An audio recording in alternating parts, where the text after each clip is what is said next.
يا أيها الذين آمنوا اتقوا الله حق تقاته ولا تموتن إلا وأنتم مسلمون يا أيها الناس اتقوا ربكم الذي خلقكم من نفس واحدة وخلق منها زوجها وبث منهما رجالا كثيرا ونساء واتقوا الله الذي تساءلون به والأرحام إن الله كان عليكم رقيبا يا أيها الذين آمنوا اتقوا الله وقولوا قولا سديدا يصلح لكم أعمالكم ويغفر لكم ذنوبكم ومن يطع الله ورسوله فقد فاز فوزا عظيما أما بعد فإن أصدق الحديث كتاب الله وخير الهدي هدي محمد صلى الله عليه وسلم وشر الأمور محدثاتها وكل محدثة بدعة وكل بدعة ضلالة. Ma'asyiral kiram, Bapak dan Ibu, saudara-saudari, kaum muslimin dan muslimat, jemaah Masjid Ubay bin Ka'ab ataupun yang menyaksikan melalui media dimanapun berada. Alhamdulillah, di hari yang ke-12 Ramadan kita masih diberikan nikmat sehat, nikmat iman dan Islam. Mudah-mudahan Allah SWT kuatkan kita dengan taufik dan hidayah, serta diberikan kekuatan untuk mendirikan ketaatan kepadanya. Semoga hari-hari yang sudah berlalu Allah simpan amal kita sampai kita bertemu dengannya. Oleh itu marilah kita bersyukur atas nikmat ini. Mudah-mudahan hari-hari nanti semakin bisa kita nikmati. Amin. Ma'asyiral kiram, semoga selawat dan salam senantiasa pula disampaikan kepada Nabi besar junjungan alam yang telah berjihad bersungguh-sungguh menyampaikan dakwah, menjelaskan risalah, sehingga jelas bagi kita apa yang harus diyakini dan apa yang harus diamalkan dan mana yang mesti ditinggalkan. Sampai-sampai beliau mengatakan, taraktukum alal baydah lailuha kanahariha la yazighu anha illa halik. Aku tinggalkan kalian di atas jalan yang terang benderang, yang malamnya saja seperti siang, tidak ada yang melenceng daripadanya kecuali binasa. Dan jalan inilah yang mudah-mudahan senantiasa kita ikuti dan kita taati. Untuk itu kita berkumpul pada subuh ini atau setelah subuh ini untuk sedikit demi sedikit mempelajari bagaimana dan apa yang diyakini oleh as-salafus salih yang diajarkan oleh Nabi alaihi salatu wassalam melalui kitab Aqidatus Salaf Ashabul Hadis yang ditulis oleh Al-Imam As-Sabuni alaihi rahmatullah. Ma'asyiral kiram yang dirahmati Allah SWT, semoga salawat dan salam senantiasa terus, dan beruntungnya Ahlus Sunnah wal Jamaah karena selalu di dalam majlisnya menyebut sunnah-sunnah Nabi alaihi salatu wassalam, sehingga seperti kata Imam Ahmad, ahadun nasi bi Rasulillah sallallahu alaihi wasallam ashabul hadis. Orang yang paling beruntung dengan Nabi alaihi salatu wassalam adalah ahlul hadis, ashabul hadis, li'annahum kullama dzukira ismuhu sallu alaihi, karena mereka setiap disebut nama Nabi pasti mengucapkan salawat kepadanya. Salawat kepada Nabi berarti mengundang salawat Allah kepada kita sebanyak 10 kali. Allahumma salli ala nabiyyina Muhammad wa ala alihi wa ashabihi wa man tabi'ahum bi ihsanin ila yaumil liqa'. Ma'asyiral kiram, kita lanjutkan. Kalau yang punya kitab di halaman 4, berkata beliau Al-Imam As-Sabuni rahmatullahi ta'ala alaih, yaitu firman Allah SWT kepada, atau berkata Allah SWT di mana kaum muslimin atau as-salaf wala ya'taqiduna tashbihan li sifatihi bi sifati khalqih. Mereka, akidah salaf itu tidak meyakini adanya tashbih antara sifat Allah dengan sifat-sifat makhluknya. Jadi harus dipahami, ini yang tidak mengikuti as-sunnah selalu salah dalam memahami ini. Dikiranya dengan menerima atau menetapkan sifat-sifat yang ada dalam Al-Quran atau dalam hadis Nabi SAW yang nama sifat itu serupa dengan nama sifat makhluk, lalu kalau kita akui itu sebagai sifat Allah, berarti menyerupakan Allah dengan makhluk. Disinilah kalau tidak memahami, akhirnya gagal paham. Tetapi tidak, ahlus sunnati wal jamaah tidak meyakini itu, sehingga tidak patut mereka disebut dengan al-musyabbihah, dan tidak pula boleh disebut dengan al-mujassimah. Ini adalah gelar-gelar fitnah yang dilekatkan oleh ahlul bid'ah kepada ahlu as-sunnah, supaya as-sunnah itu, nama ahli sunnah bisa diambil dengan paksa, padahal tidak berdasarkan as-sunnah. Karena spesifik ahlu sunnah itu senantiasa membela sunnah, senantiasa berpedoman pada sunnah. Bagaimana bisa dikatakan sebagai ahlu sunnah tetapi akidahnya saja sering meninggalkan sunnah? Allah musta'an.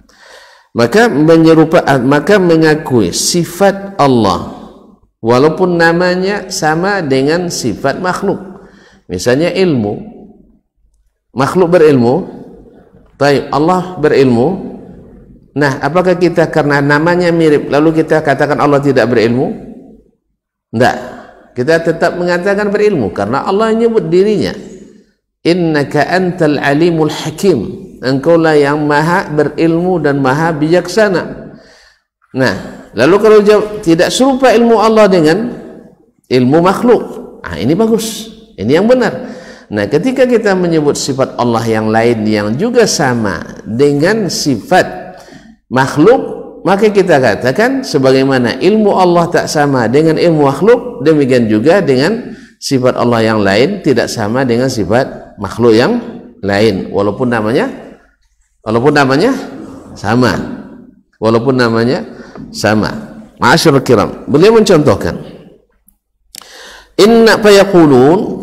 Nah, ahlus sunnah itu mengatakan innahu khalaqa adama biyadih, sesungguhnya Allah tabaraka wa ta'ala menciptakan Adam dengan tangannya. Nah, sekarang kan makhluk ada tangan, Allah punya tangan. Apakah karena dia sama namanya harus kita nafikan tangan? Enggak. Sebagaimana tadi, kalau ada kudrat, manusia atau makhluk juga punya kudrat. Sah? Manusia punya kudrat apa enggak? Taib. Allah punya iradat, manusia punya iradat. Sah? Taib. Kalau seandainya Allah punya kudrat, Allah punya iradat, makhluk punya kudrat, punya iradat, harus kita nafikan juga kudrat dan iradat Allah sebagaimana melakukan orang-orang Mu'tazilah? Ya tidak. Maka kita katakan kudrat Allah berbeda dengan kudratnya makhluk. Iradat Allah berbeda dengan iradatnya makhluk. Demikian juga dengan tangan Allah berbeda dengan tangannya makhluk. Gitu aja kok repot. Hah? Gitu aja kok repot. Nah, nanti akan sampai pada dalil laisa kamitslihi syai'. Maka sebagian yang tidak atau yang tidak konsisten dengan sunnah mengatakan tidak boleh menyebut Allah dengan syai'. Dia sendiri menyebut dirinya tentang dirinya dengan syai', sesuatu. Karena sesuatu itu mesti benda. Siapa bilang mesti benda? Sesuatu. Akal misalnya, syai' tidak? Akal, sesuatu tidak? Sesuatu yang spesial malah. Sesuatu yang spesial. Tapi benda dia mana? Ayo bawa sini. Apa definisi benda? Bisa disentuh, bisa dicium, bisa dipegang ya? Itu yang benda. Nah, akal bisa disentuh? Berarti nggak ada. Kita tidak punya akal. Muslimin wa muslimat dirahmati Allah Subhanahu wa taala. Jadi definisi-definisi yang dibuat oleh akal manusia itu tidak boleh mengalahkan wahyu Allah tabaraka wa taala, tidak boleh. Disinilah letaknya simpang atau persimpangan di mana tersesatnya golongan-golongan yang dari ahli sunnah wal jamaah. Ma'asyarul kiram yang dirahmati Allah SWT. Tapi tentu saja aliran apapun yang menyimpang pasti tidak sadar dia dengan penyimpangannya. Tidak sadar. Semua menyangka itulah jalan yang lurus. Semua nyangka gitu. Karena setelah dia masuk ke simpang tuh lurus lagi jalannya kan. Dikiranya itu jalan lurus. Kalau orang sadar tersesat, mungkin sesat. Sengaja aku sesat jalan? Nggak ada. Semua tidak ada yang menyengaja sesat. Lalu di mana kita tahu ini sesat, ini menyimpang? Di mana tahu? Dari yang berilmu tadi. Siapa? Allah dan Rasulnya sallallahu alaihi wasallam. Lalu kita tanya, ini jalan tidak benar ini. Bapak tahu dari mana? Ini Al-Quran dan hadis. Tapi kalau tanya kepada yang sesat pula, dia mengira yang lain juga sesat. Ini mengira yang lain sesat. Makanya sebenarnya kaum muslim sederhana, biar tidak sesat itu sederhana.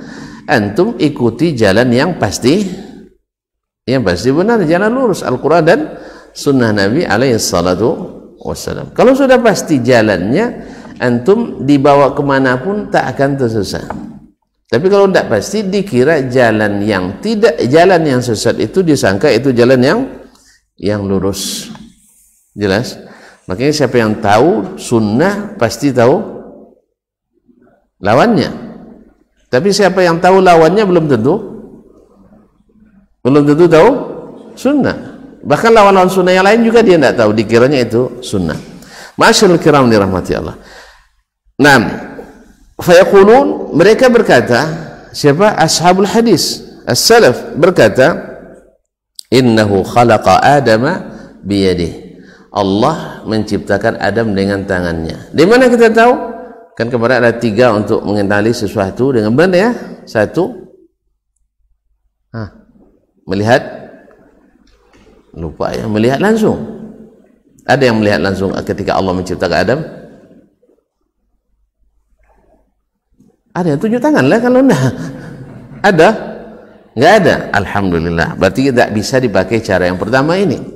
Cara yang kedua, melihat yang serupa dengannya. Ada tersimpan dokumentasinya? Ada? Ada fotonya enggak? Videonya? Enggak ada. Berarti proses ini juga kita tidak punya dalilnya. Tinggal lagi yang ketiga, yaitu melalui berita yang benar. Nah, sekarang Al-Quran datang dengan berita yang benar, bahwa Allah menciptakan Adam dengan tangannya. Bahkan nyata-nyata Allah menyebutkan biyadai, dengan 2 tangan. Baik. Nah, Al-Quran bicara dengan bahasa apa? Arab. Bahasa Arab yang tidak jelas atau yang jelas? Syarat yang jelas. Ini masalah keyakinan, tidak mungkin dengan bahasa yang abu-abu. Jelas? Gimana kita nak meyakini sesuatu padahal Al-Quran bicara dengan bahasa yang tidak jelas? Berarti Allah tidak pandai? Saya ulang lagi. Kalau kita bilang Al-Quran tidak menjelaskan apa yang harus diyakini dengan jelas, berarti Allah tidak jelas. Berarti Allah menjelaskan keterangannya tidak jelas. Subhanallah, ini sama dengan mencela Allah tabaraka wa ta'ala. Padahal Allah menyebut Al-Qur'annya bilisanin Arabiyyin mubin, dengan bahasa Arab yang menjelaskan. Apa syarat mubin kemarin? Itu pasal diulang-ulang terus nampaknya. Apa syaratnya perkataan itu dikatakan mubin? Jelas dan menjelaskan? Dengan dua syarat. Syarat pertama, yang berbicara mampu menjelaskan apa yang ingin dia sampaikan. Jelas? Yang kedua, yang menerima pembicaraan mampu memahami. Ulang lagi. Ya. Baru dikatakan perkataan itu jelas, yang berbicara mampu mengungkapkan dengan bahasa itu apa yang ingin dia sampaikan. Allah mampu tak? Baik. Yang kedua, yang mendengar paham apa yang dijelaskan, tak perlu keterangan lain. Kalau perlu keterangan lain, jelas enggak itu? Enggak. Paham enggak maksudnya? Jadi kalau Al-Quran menyebutkan tentang sifat Allah subhanahu wa ta'ala, perlu keterangan yang lain lagi, berarti Al-Quran tidak jelas. Ini masuk akal enggak? Masuk akal enggak? Al-Quran tidak jelas? Itu pengangguk. Nyawa kanan lebih duluan angguknya sebelum paham. Pahami dulu baru ngangguk. Saya ulang lagi. Andainya kan sekarang banyak di aliar menyimpang, oh enggak, Al-Quran ini ayat mutasyabihat. Apa makna mutasyabihat? Hah? Apa makna mutasyabihat? Samar-samar. Samar-samar itu artinya apa? Tidak jelas. Tidak jelas. Berarti bertentangan dengan Allah sendiri yang mengatakan minhu ayatun muhkamat. Dalam Al-Quran itu terdapat ayat-ayat muhkamat. Hunna ummul kitab. Itulah intinya Alkitab. Sekarang inti Alkitab apa? Intinya Al-Quran itu apa? Masalah yang paling penting dalam agama ini apa? Kok ragu? Saya ulang lagi. Ini kena betul-betul puasa nampaknya. Ada yang tak sahur tadi? Hah? Atau kebanyakan sahur?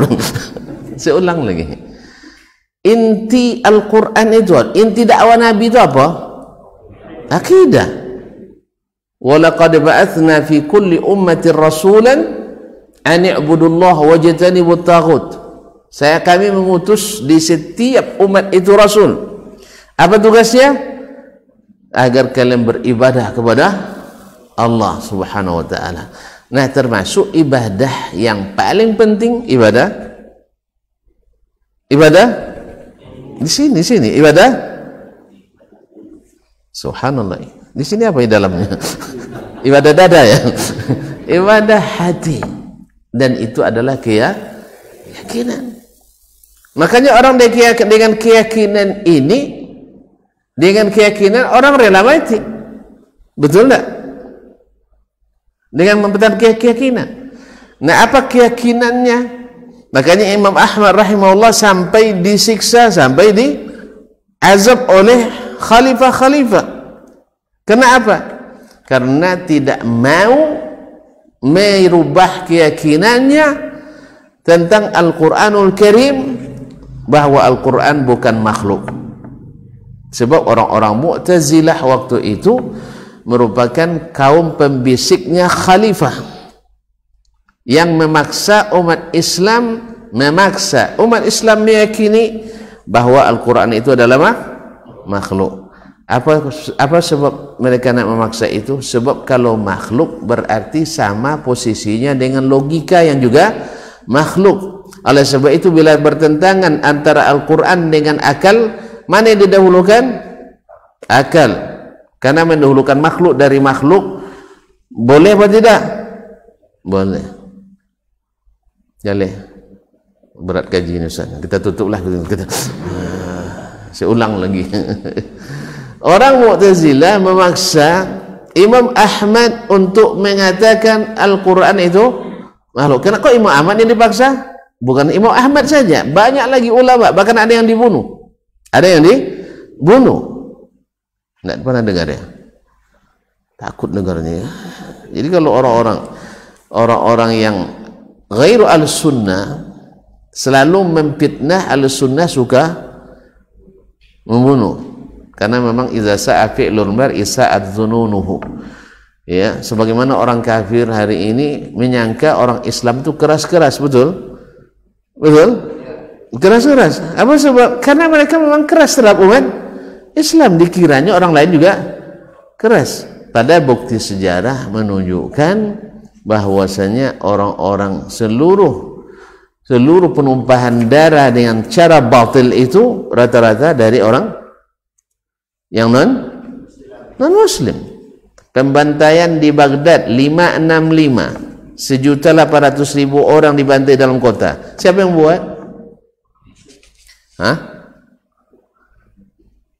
Ayo. Orang mana? Pakistan? Iya, luar Islam. Betul itu luar Islam. Orang Mongol. Orang luar Islam. Pembantaian 800.000 jiwa di Baitul Maqdis. Siapa yang lakukan?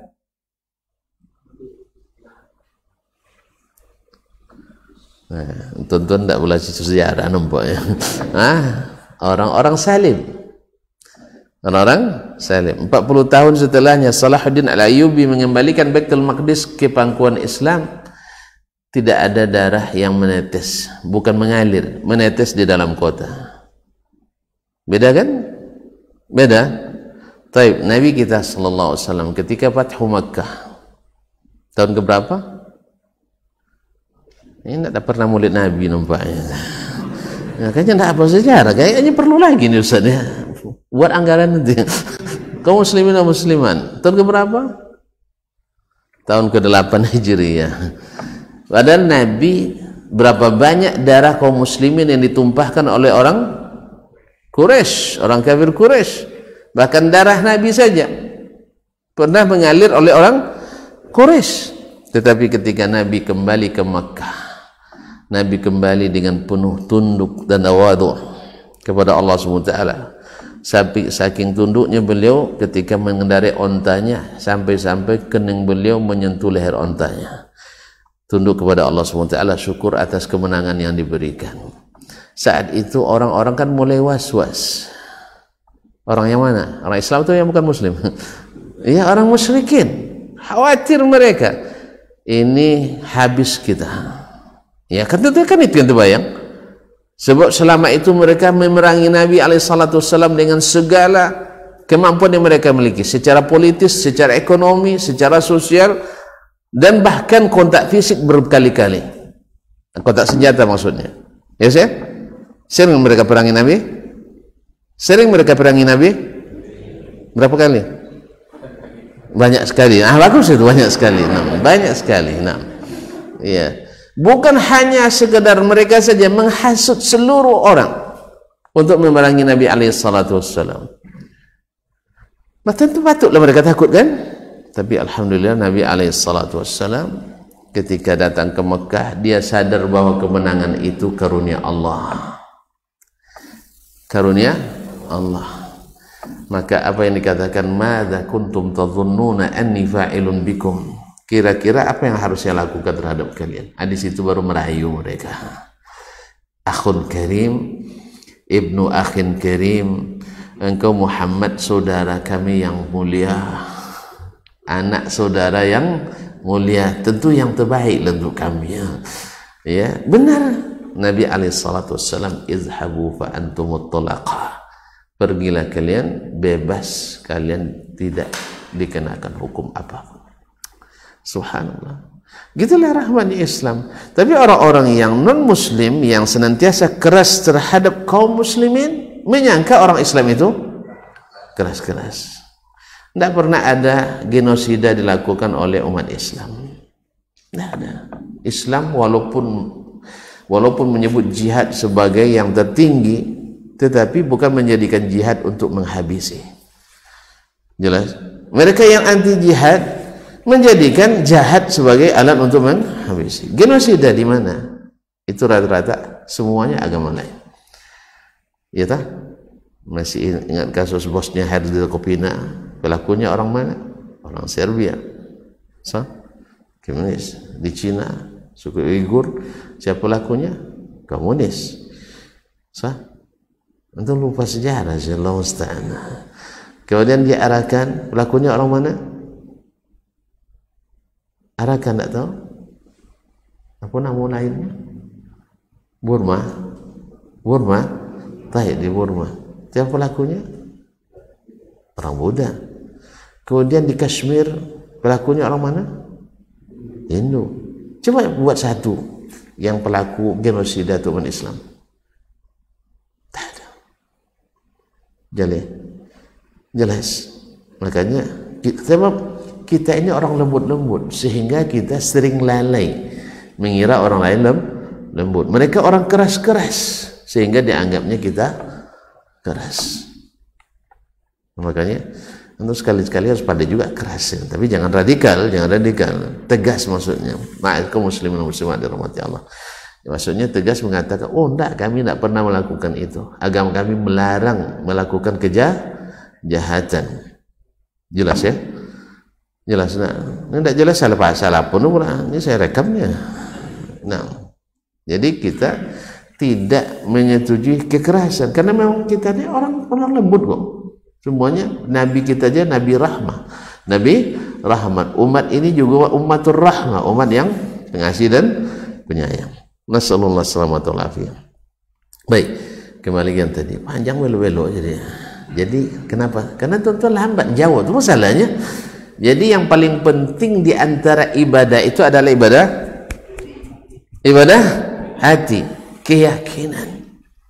Sebab di sini lurusnya di sini, insya Allah lurus di sini, ya, lurus di sini. Tapi kalau tidak lurus yang di sini, semuanya akan tidak lurus. Maka saya katakan, siapa yang menyimpang dalam akidahnya, mudah menyimpang dalam ibadahnya.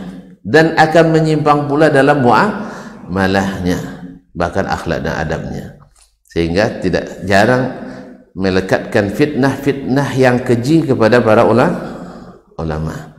Dan sengaja kalaupun ada sebagian yang keliru dan tersilap, kan sudah kita katakan orang yang berada jalan benar kadang-kadang gasnya terlalu tinggi.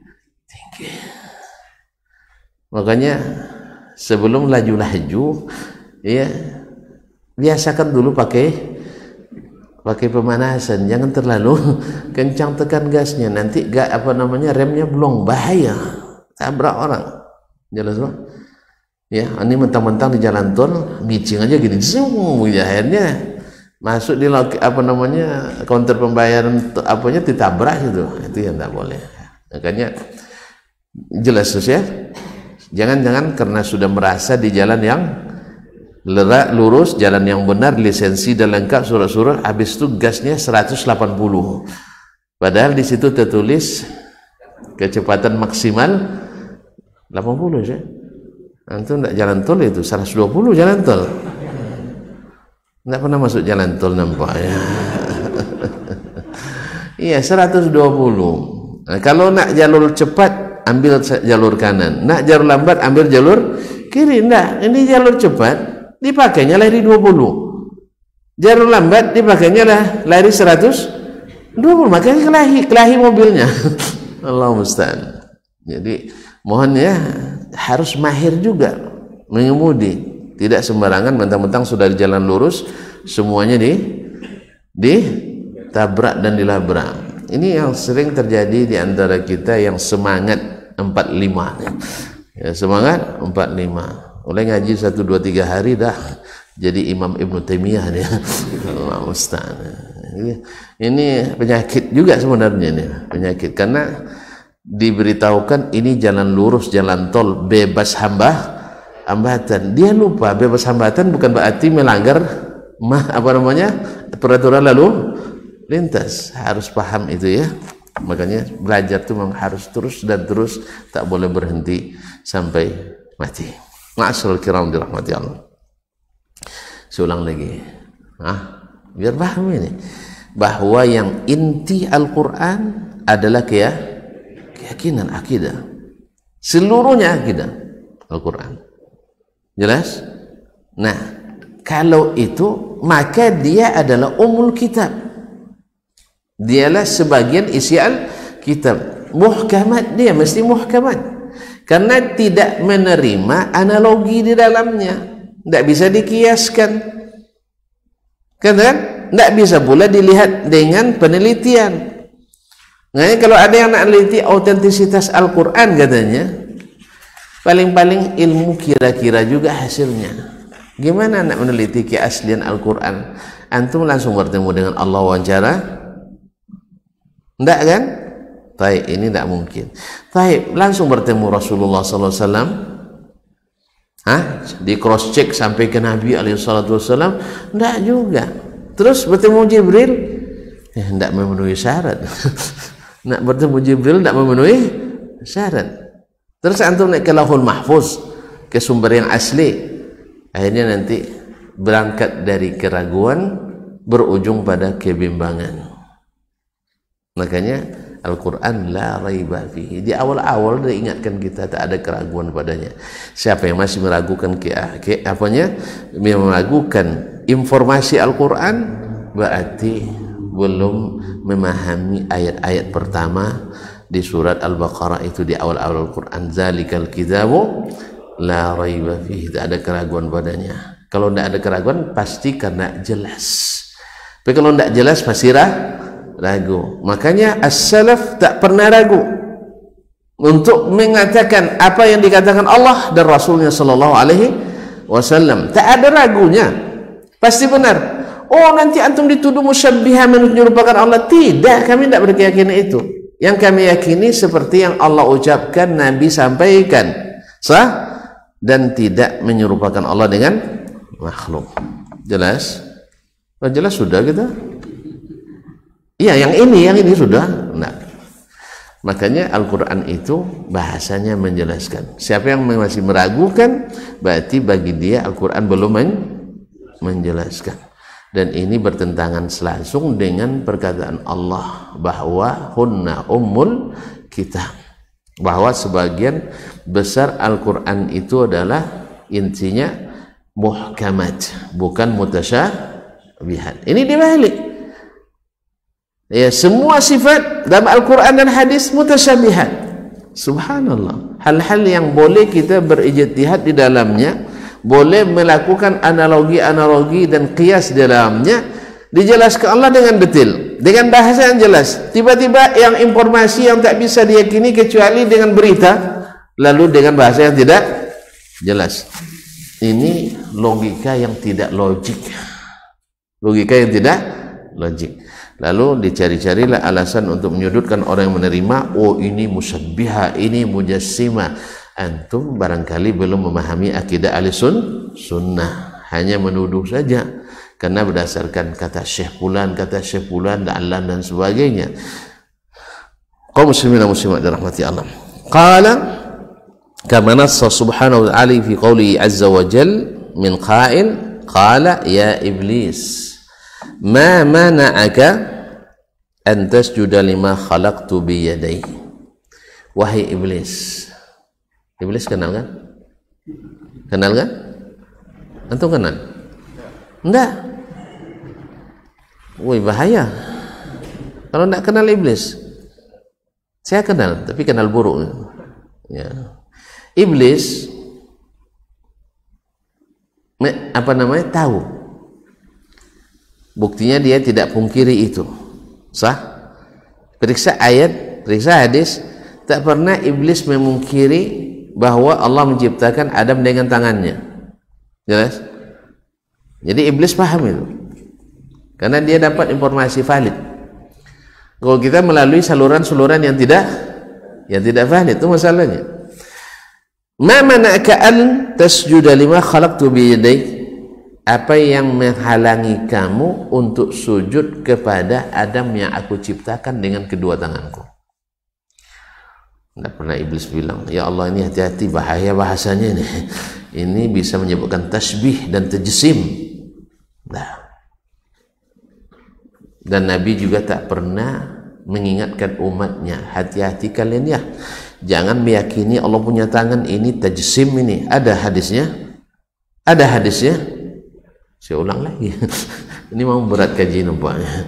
Ada enggak setiap datang kalimat tangan dalam Al-Quran atau kalimat ain dalam Al-Quran dan sebagainya, sifat Allah lah. Ada enggak Nabi mengingatkan hati-hati jangan yakini zahirnya? Ada? Hah? Antum kira-kira itu memang sudah teliti. Kata ulama seperti itu. Gitu bilang aja gitu kata ulama. Saya tidak akan tanya mana ulamanya, enggak. Jangan takut. Ya. Dan memang begitu. Juga balik tonton nanti cari hadisnya. Ya, sebanyak itu kitab tafsir. Cari nanti hadis Nabi yang mengingatkan, ini ayat mutasyabihat, hati-hati. Yang benar maknanya adalah kekuatan. Jelas atau nikmat. Enggak ada hadisnya seperti itu. Nah, kalau seandainya Nabi tidak membuat keterangan tambahan, berarti ini keterangan yang sudah saya ulang lagi. Ini masalah kita harus jelas-jelas kaum muslimin. Kalau Nabi tidak membuat keterangan tambahan tentang ayat, berarti keterangannya sudah jelas atau belum jelas? Jelas. Berarti yang dimaksud adalah tangan. Oh, akal saya terima. Soal akal antum tidak terima, buat sini nanti insyaallah saya buat akal antum menerima. Ya duduk dulu kita lah. Kalau soal tidak terima, dulu saya juga tidak bisa menerima akal saya. Karena apa? Karena akal guru saya waktu itu juga tidak paham, Pak? Paham tidak? Akal guru saya dulu juga tidak menerima, sehingga akal saya pun dibuat tidak menerima. Karena dasarnya dulu ayat diukur dengan akal, bukan akal diukur dengan ayat. Akhirnya saya bertemu dengan guru-guru yang mengukur akal dengan ayat. Sebaliknya, memang awal-awalnya ribet juga sih. Awalnya terlanjur sayang kan? Ini masalahnya kalau terlanjur sayang, ini masalahnya. Terlanjur, itu tidak pernah jatuh cinta sih. Tidak pernah terlanjur sayang. Terlanjur sayang dengan keyakinan itu. Terlanjur sayang dengan guru-guru kita itu, dan bahas bergejolak di sini. Kalau saya tinggalkan pendapatnya berarti saya tidak menghormati. Kan itu yang bergejolak tuh. Apa yang kau rasakan, ku rasakan juga. Betul. Gejolak itu. Berarti salah guru saya semua, masuk neraka semuanya. Ada. Ternyata alhamdulillah masalah surga neraka bukan kita yang putuskan. Jelas? Walaupun mereka misalnya meyakini dulu bukan itu, tapi kan mereka masih orang Islam kan, kebaikannya kan masih banyak kan. Ya kita doakan mudah-mudahan kita bagian dari kebaikan mereka. Makanya doa kita selalu semoga Allah memberikan pahala setiap huruf yang diajarkan oleh guru-guru kita dulu kepada kita. Salah tuh enggak kan? Salah tuh. Salah tidak saya mengatakan setiap huruf yang saya dapatkannya dengan ilmu dapat pahala orang yang mengajarkan huruf itu ke saya? Salah saya? Tidak. Berkurang pahala saya? Tidak. Saya mohonkan ampun untuk mereka, berkurang pahala saya? Tidak. Maka kita walaupun tidak lagi mengikuti pendapatnya, tetapi kita tetap menghargai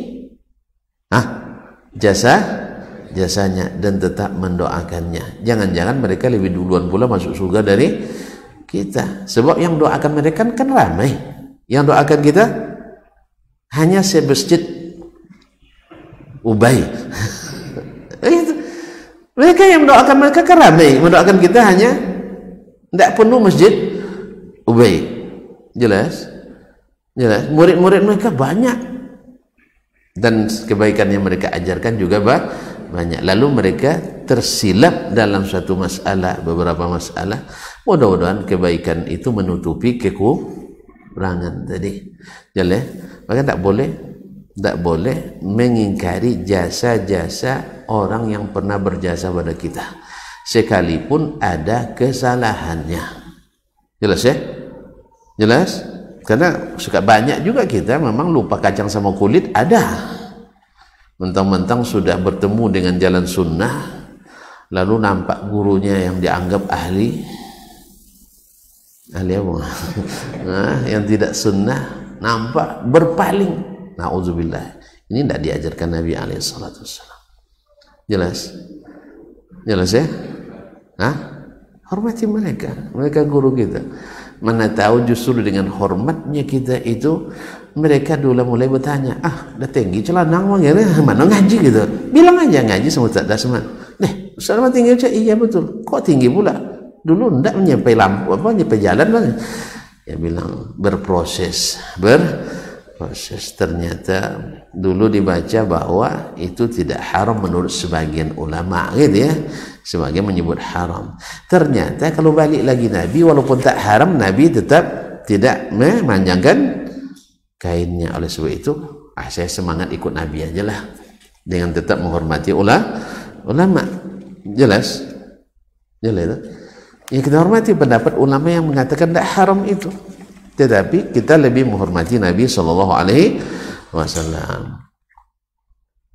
Aman, aman, alhamdulillah. Makanya jangan sampai lupa nak sama kacang sama kulit nak. Jangan sampai lupa guru-guru kita. Kalau ada yang masih guru TK pun, karena dulu yang membuat kita pandai alif bata itu kan mereka dulu. Tidak langsung jadi dokter kita, tidak langsung jadi profesor. Hargai. Jangan, dan itu bagian dari cara dan hikmah berdakwah kita. Jelas? Daripada mengucapkan masuk neraka aja semua orang, lebih baik semoga semua masuk surga. Surga itu kan bertingkat-tingkat. Pokoknya bagian antum takkan habis sama orang tuh. Bagian antum takkan tetap untuk antum, tidak akan diambil alih orang. Apa salahnya antum doakan juga masuk surga? Apa gunanya antum pastikan mereka masuk neraka? Karena ilmunya ada sama kita itu. Cuman yang bisa kita pastikan saat ini kalau jelas-jelas batilnya kita katakan ini batil. Jelas? Dan soal kebatilan yang pelakunya kita serahkan kepada Allah Tabaraka wa Ta'ala. Selama mereka tidak keluar dari Islam. Tapi kalau macam yang mengaku Nabi ke-26 pula katanya dikiranya Nabi hanya 25 orang kan? Nampaknya aja, tapi akhirnya begitu tidak usah lah, ada jelas-jelas yang seperti ini. Ini kita bicara dalam konteks umat Islam. Baik, jelas ya? Alhamdulillah. Baru saya ayat dah hampir habis waktu. Salah tonton juga itu masalahnya. Baik.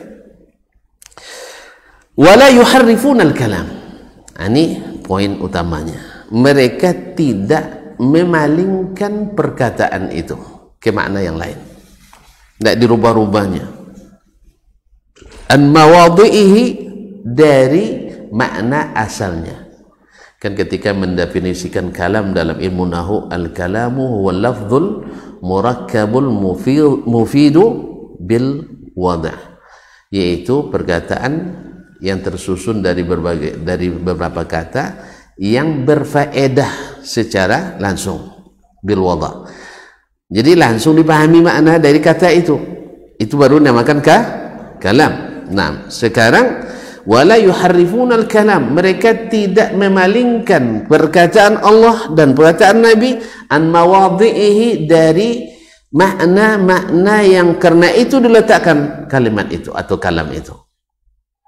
Bihamlil yadaini 'ala ni'mataini, misalnya seperti yang dilakukan oleh ahli bidah, yaitu dengan memaknai kalimat al-yadain, dua tangan, ala ni'mataini, dengan makna dua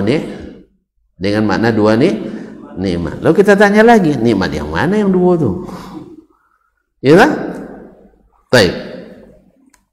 Awil quwwataini, atau dengan makna dua kekuatan. Ini rancu.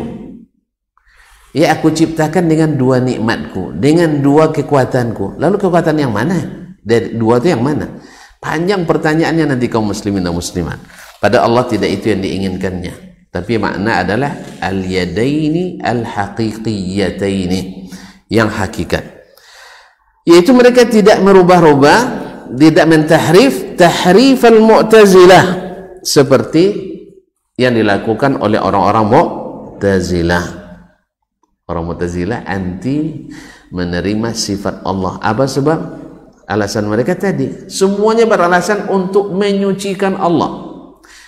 Makanya saya katakan, sering saya katakan, dan terus saya katakan, orang yang menyimpang tak merasa dirinya menyimpang. Mu'tazilah, tuan-tuan kenal Mu'tazilah? Kok pada diam? Enggak juga. Ya Allah. Baik, okeylah.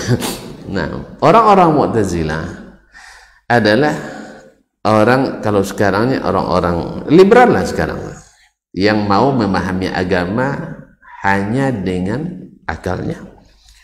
Semua yang tak masuk akal berarti tak benar, harus ditakwilkan maknanya. Itulah dasar mereka, bahwa logika lebih hebat dari wahyu.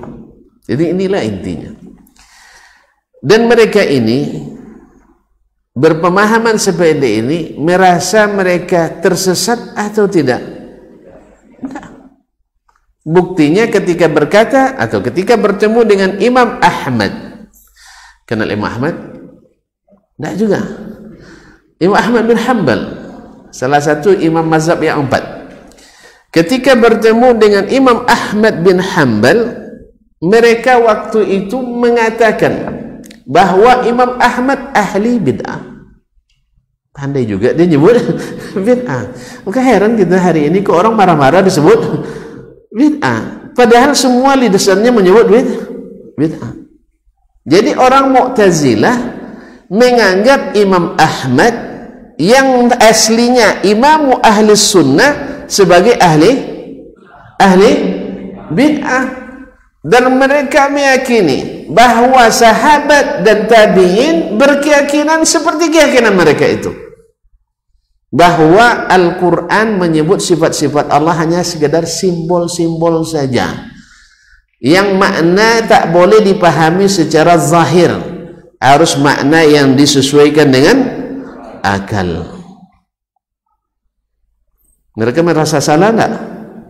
Enggak akan merasa salah. Aliran manapun dalam agama tak akan merasa dia salah. Walaupun kita sebut nanti Nabi melarang bid'ah, oh bid'ah kami hasanah, kan itu bid'ah antum yang dalalah, bid'ah kami hasanah. Lalu gimana menentukannya? Kembali lagi, kalau antum bilang ini bid'ah hasanah, mana dalilnya? Taib, okeylah, yang antum bilang bid'ahnya bid'ah hasanah, kami biarlah sunnah hasanah, jalan bagian kami ya. Dan ketika dia bilang kalau betul ada bid'ah hasanah, antum mau tidak disebut dengan ahli bid'ah hasanah? Hah? Mau dia? Tidak mau. Oh tidak, kami tidak ahli bid'ah katanya. Tapi yang sukanya bid'ah hasanah. Saya kalau andainya saya suka bid'ah hasanah, rela saya digelar ahli. Saya ulang lagi. Karena saya misalnya, karena saya adalah orang yang suka hadis, antum gelar saya sebagai ahli hadis, suka tidak saya? Suka. Tapi kalau saya bukan ahli hadis, lalu antum bilang saya ahli hadis, suka tidak saya? Ustaz, hah? Antum ahli sunnah atau ahli hadis? Pasti tidak senang. Nah, kalau antum sendiri nggak senang menerima gelar itu, masa dibela-belain? Masa dibela-belain? Kalau memang tidak mau digelar ahli bid'ah, kenapa antum bela-bela bid'ah? Jelas kan? Maka saya tidak mau saya disebut ahli hadis, karena saya tidak suka hadas. Tapi kalau antum sebut saya ahli hadis, agak kembang juga hidung saya. Nah, iya, walaupun tidak pakar lah, tapi saya memang suka hadis. Kalau ada yang kasih 10 hadas dan ini ngasih 1 hadis, ya cenderung menerima 1 hadis dari 10 hadas. Andainya ada 1 sunnah sahihah dari Nabi, lalu datang membawa 100 bid'ah hasanah, saya pilih 1 sunnah sahihah. Kenapa? Saya ahli sunnah. Karena saya tidak suka hadas. Saya tidak suka hadas. Gitulah. Jadi kalau antum memang suka, tidak ada masalah. Tapi buat namanya ahli bid'ah hasanah. Atau boleh juga biar agak apa nih dikit, mentereng dikit, ahli sunnati wal bid'atil hasanah. Ini sama dengan menggabungkan minyak dengan air. Jadi antum paham rupanya bahwa bid'ah tidak boleh digabung dengan sunnah, karena daya rusaknya bid'ah itu besar, kuat. Ya kuat. Saya kata Ibnu Abbas, 1 bid'ah bisa mematikan banyak sunnah. 1 bid'ah. Dan itu bisa dibuktikan. Bila dibuat orang 1 bid'ah di 1 amalan, maka sunnah-sunnah akan tersingkirkan dalam amalan tersebut. Banyak, tapi bukan sekarang pembahasannya. Jelas? Ya, nah. Jadi tidak menakwilkan atau tidak mentahrif seperti yang dilakukan oleh orang-orang Mu'tazilah, dirubah kalimat itu dengan bi'ni'matiyya atau biqudratiyyah atau biquwatiyah. Nah. Wal Jahmiyah, dan juga tahrifnya golongan Jahmiyah. Al Jahmiyah ini juga kelahiran daripada Mu'tazilah, juga asalnya dari ilmu filsafat Yunani yang mereka pakai dasarnya, lalu melahirkan aliran Jaham ibn Safwan yang juga menafikan seluruh sifat-sifat zatiyah Allah Subhanahu wa taala. Sifat-sifat khabariyah fi'liyahnya, dan menetapkan sebagian sifat zatiyah dengan berbagai perincian-perincian yang kita tidak perlu mengetahuinya, karena yang penting kenali akidah ahli sunnah dulu, nanti kita akan kenal mana yang bukan ahli sunnah. Karena ahli sunnah itu satu, ahli sunnah itu satu, sunnah Nabi SAW. Taib, ahlakahumullah. Ini Syekh agak keras di sini nih, gasnya itu. Semoga Allah membinasakan mereka. Ya, antum kalau tinggalkan ini tidak masalah ya. Tapi Syekh, kenapa begitu? Sebab dia melihat daya rusaknya dulu di Khurasan itu yang sekarang terletaknya di Iran itu sampai abad ke-5 tidak ada yang aliran sesat di situ, hampir tidak ada yang asli situ. Jadi kalau ada ulama Khurasan yang menganut pemahaman akidah selain ashabil hadis, dianggap barang aneh di Khurasan waktu itu.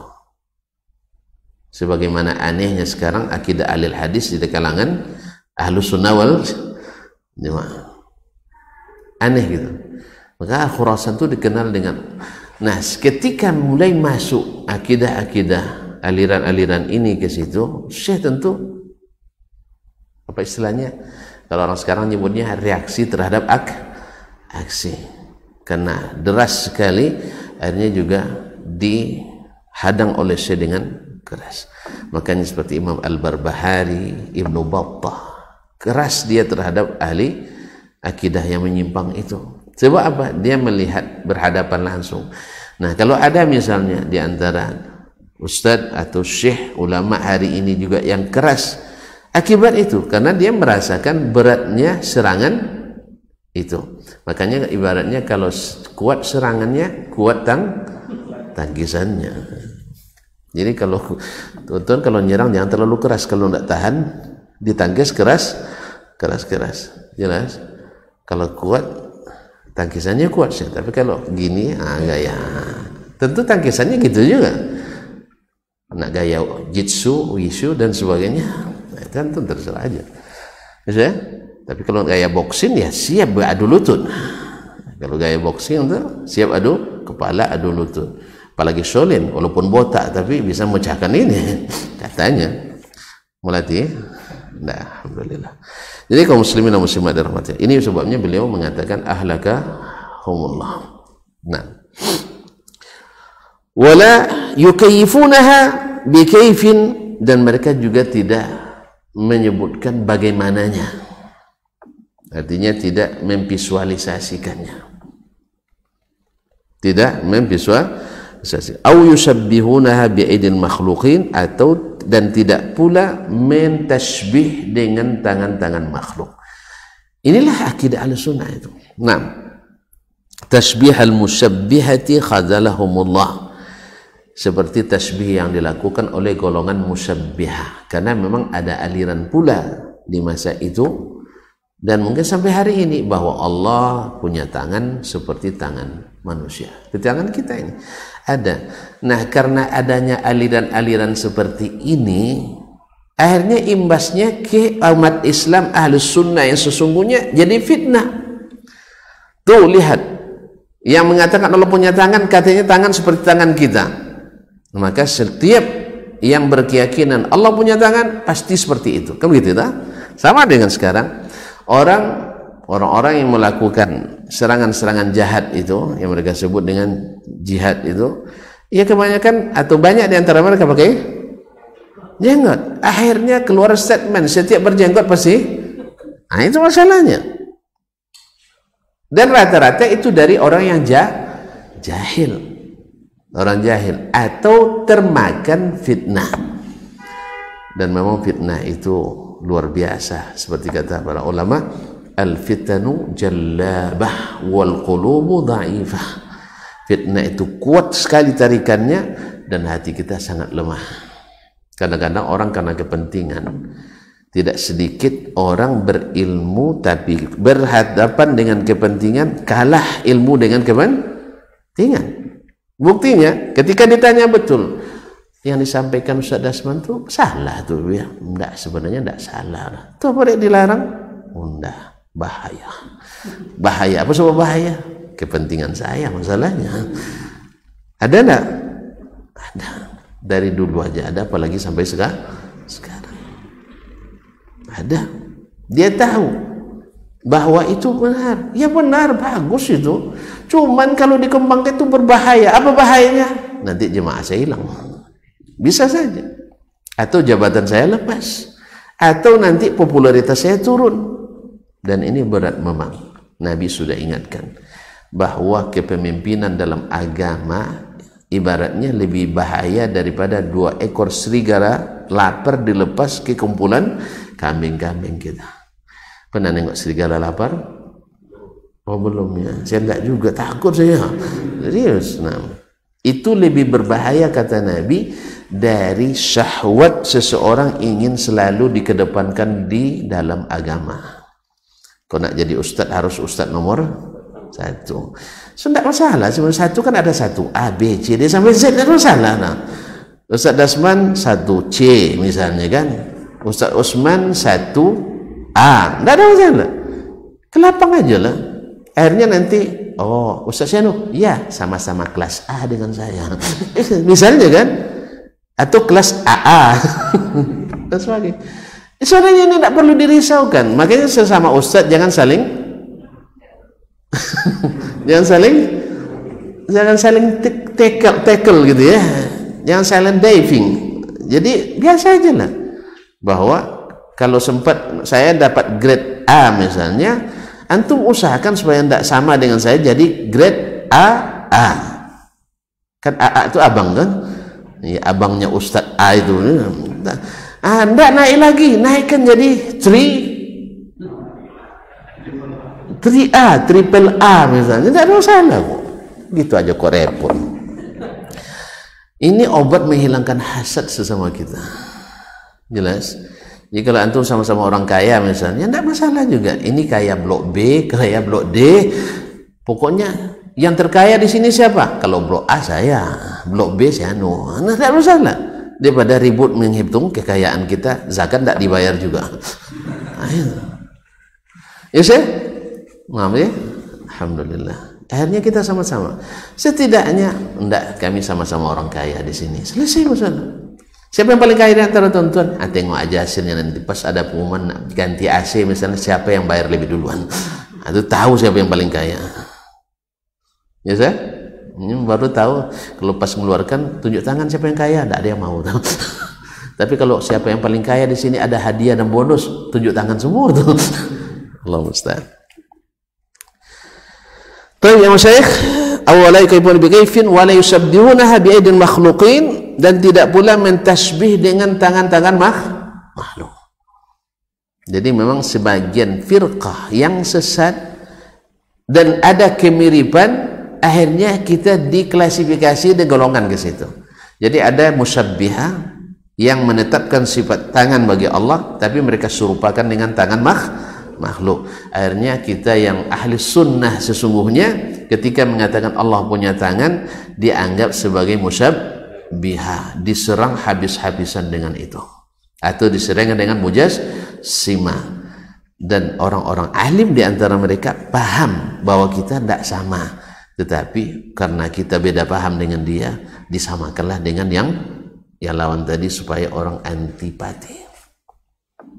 Sebenarnya yang berbeda kan kita dengan dia, dan juga berbeda dengan fitnah yang dia sampaikan. Dia paham itu.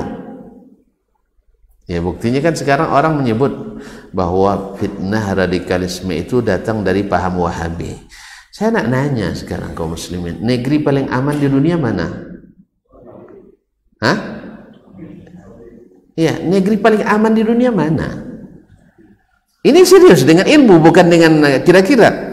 Apakah lebih aman misalnya Mesir dari Arab Saudi? Nah, saya nanya lagi, negeri yang paling makmur di dunia yang mana? Arab juga. Betul enggak? Yang paling taat bangun mengisi masjid yang mana? Di situ juga. Yang paling mau diam bila dengar Nabi bicara, mana juga. Yang dasar negaranya Al-Quran dan Sunnah mana? Terus di mana letak menakutkannya? Tapi subhanallah, fitnah itu tetap ada kaum muslimin. Ui, nanti jadi zombie-zombie yang berjalan dia katanya. Banyak tuh makan fitnah tuh. Hati jangan masuk Ubay bin Ka'ab, bahaya. Sebab banyak zombie di sana. Awas selalu lewat sini tak ada zombie, nampak?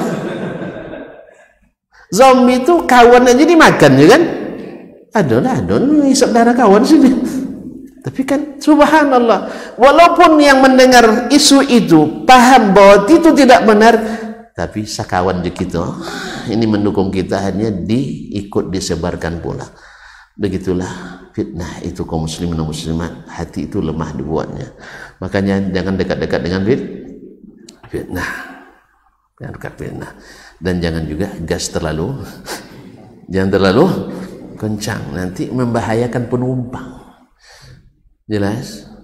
Ya, sopir mungkin berani terjun ke jurang, tapi penumpang tidak mau berserahkan darahnya di jalan. Jelas? Dan akan membuat kemacetan yang panjang.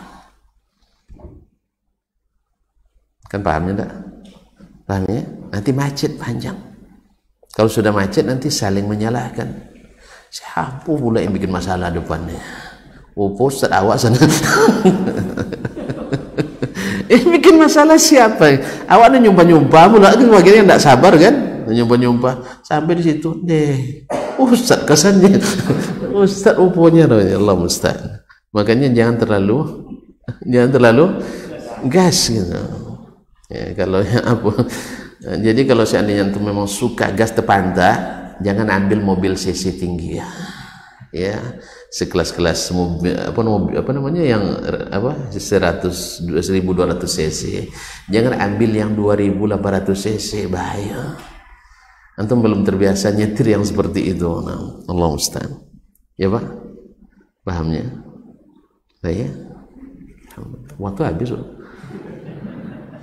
Nah, jadi orang memang sengaja menggabung-gabungkan kesesatan-kesesatan yang tidak kita punya dan dilekatkan ke kita.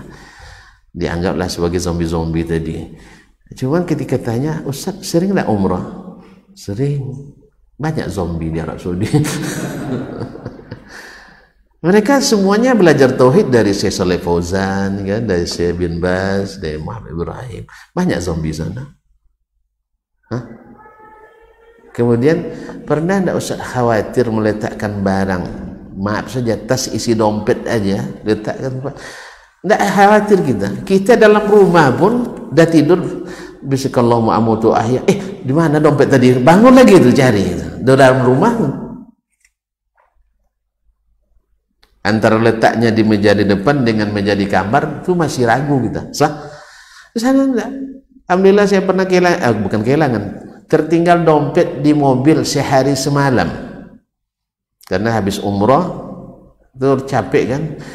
Umroh tidurlah sampai jam berapa, sampai tengah malam, lebih tengah malam, hampir subuh itu. Jadi selesai sholat subuh masjid tidur lagi, boleh kan? Tuan-tuan ekstrim sekali, tidak boleh. Iya, mengganti kan kodok itu. Nyetir 450 kilo kali 4 tambah 450 kilo 100 kilo, belum lagi tawaf, sa'i dan sebagainya, sambil gendong anak pula. Masa tidak boleh saya tidur ya akhi? Sekejap.